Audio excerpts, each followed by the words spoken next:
ಸ್ನೇಹಿತರೆ ನಮಸ್ಕಾರ. ನಿನ್ನೆ ದಿನಾಂಕ 19/9/2024ರಂದು ಸಪ್ತಗಿರಿ ಪ್ರೌಢಶಾಲೆ ಬೀದರ್ ಈ ಶಾಲೆಯ 4 ಮಕ್ಕಳು ವಿದ್ಯಾರ್ಥಿಗಳು ಕಾಣೆಯಾಗಿರುವುದು ಗಂಭೀರವಾದ ವಿಷಯ.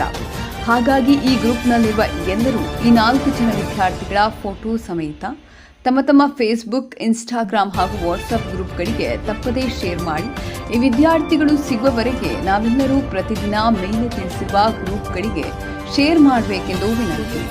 ಗಾಳೆಪ್ಪ ಲಾಧಕ್, ಭೀಮ್ ಆರ್ಮಿ ಜಿಲ್ಲಾ ಗೌರವಾಧ್ಯಕ್ಷ, ಬೀದರ್. ಕಾಣೆಯಾದ ವಿದ್ಯಾರ್ಥಿಗಳು ತಮಗೆ ಸಿಕ್ಕಿದಲ್ಲಿ ಈ ನಂಬರಿಗೆ ಕರೆ ಮಾಡಿ 9480803446 ಅಥವಾ 9742316141. ಬೀದರ್ ಜಿಲ್ಲೆಯಲ್ಲಿರುವ ಸಪ್ತಗಿರಿ ಪ್ರೌಢಶಾಲೆಯಲ್ಲಿ 4 ವಿದ್ಯಾರ್ಥಿಗಳು ಕಾಣೆಯಾಗಿರುತ್ತಾರೆ. ಈ ಕುರಿತು ನಗರದ ನ್ಯೂಟನ್ ಪೊಲೀಸ್ ಸ್ಟೇಷನ್ ಠಾಣೆಯಲ್ಲಿ ಪ್ರಕರಣ ಕೂಡ ದಾಖಲಾಗಿರುತ್ತದೆ. ತಂದೆ ತಾಯಿಯವರು ಭಯಭೀತರಾಗಿದ್ದಾರೆ. ಆದ ಕಾರಣದಿಂದ ಈ ಒಂದು ಸಾಮಾಜಿಕ ಜಾಲತಾಣಗಳಲ್ಲಿ ಪ್ರಸಾರವಾಗಿ ಆ ಮಕ್ಕಳು ತಂದೆ ತಾಯಿಯ ಪೋಷಕರಿಗೆ ಸಿಗುವಂಥ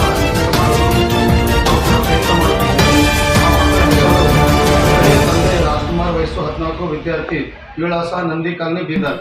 ಗಂಡರು ಆದಿತ್ಯ, ತಂದೆ ಶಿಕ್ಷಣಪ್ಪ, ವಯಸ್ಸು 14, ವಿಳಾಸ ಗೋಪಾಲ್, ಬೀದರ್.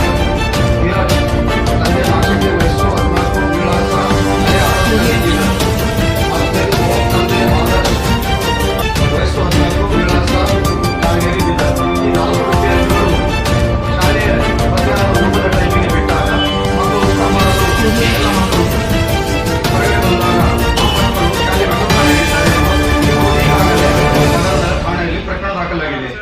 ಪೋಷಕರ ಒಂದು ಆ ಮಕ್ಕಳು ಎಲ್ಲೇ ಇದ್ದರೂ ಕೂಡ ಆ ಪೋಷಕರಿಗೆ ಸಿಗುವಂತ ಕೆಲಸ ಬೀದರ್ ಜಿಲ್ಲೆಯ ಪ್ರಜ್ಞಾವಂತ ನಾಗರಿಕರು ಮತ್ತು ನಾವೆಲ್ಲರೂ ಕೂಡ ಕೈ ಜೋಡಿಸಿ ಆ ಮಕ್ಕಳ ಪೋಷಕರಿಗೆ ಸಿಗುವವರೆಗೂ ನಾವು ಪ್ರಯತ್ನ ಹೀಗೆ ಮುಂದುವರಿಸೋಣೆಂದು ನಾವು ನಮ್ಮ ಸಾಮಾಜಿಕ ಜಾಲತಾಣದಲ್ಲಿ ಮತ್ತು ಮಾಧ್ಯಮಗಳಲ್ಲಿ ಮನವಿ ಮಾಡಿಕೊಂಡು ಈ ಮಕ್ಕಳು ಆ ಪೋಷಕರಿಗೆ ಸಿಗುವವರೆಗೂ ನಮ್ಮ ಪ್ರಚಾರ ಪ್ರಸಾರ ಮಾಡಿ ಆ ಪೋಷಕರಿಗೆ ಆ ಮಕ್ಕಳು ಸಿಗುವವರೆಗೂ ಪ್ರಯತ್ನ ಮಾಡೋಣ ಎನ್ನುತ್ತಾ ನಾನು ಭೀಮ್ ಆರ್ಮಿ ಗಾಳೆಪ್ಪ ಲಾಧಕ್, ಜಿಲ್ಲಾ ಗೌರವ